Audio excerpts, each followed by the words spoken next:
Imbes na abo, pentel pen marker ang ginamit sa pagmamarka ng krus sa noo ng mga miyembro ng Crusaders of the Divine Church of Christ kasabay ng paggunita ng Ash Wednesday ng Simbahang Katolika.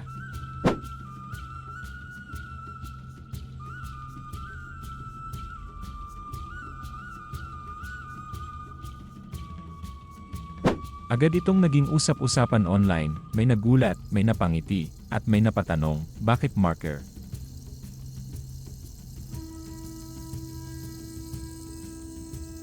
Ngunit para sa nasabing relihiyosong grupo, malinaw ang kanilang paninindigan, hindi ang materyal ang mahalaga, kundi ang kahulugan ng krus at ang pananampalatayang kaakibat nito.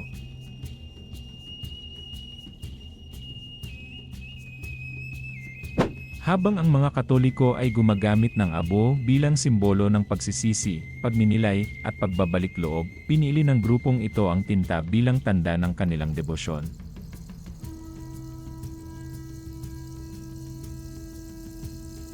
Para sa kanila, ang krus, anumang paraan ito iguhit, ay sagisag ng kaligtasan at pagpapatibay ng pananalig.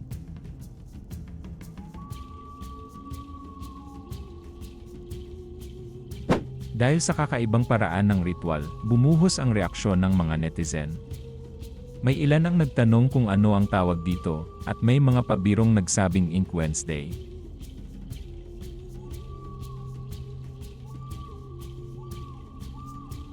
Ngunit sa likod ng mga komento at biro, nananatiling seryoso at taimtim ang layunin ng samahan sa kanilang pagsasagawa ng seremonya.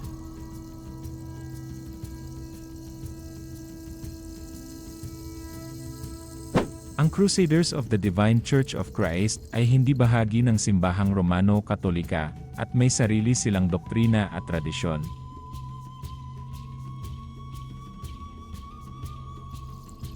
Itinatag noong Setyembre 27, 1955 at rehistrado sa Securities and Exchange Commission sa Maynila, nagsimula ang grupo sa Nibaliw West, San Fabian, Pangasinan sa pamumuno ni Monsignor Dr. Rufino S. Magliba.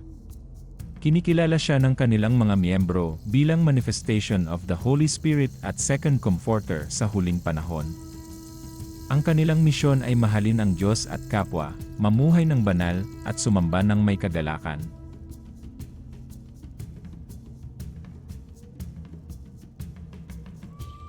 Sa huli, ang tanong ay hindi kung abo ba o tinta ang ginamit.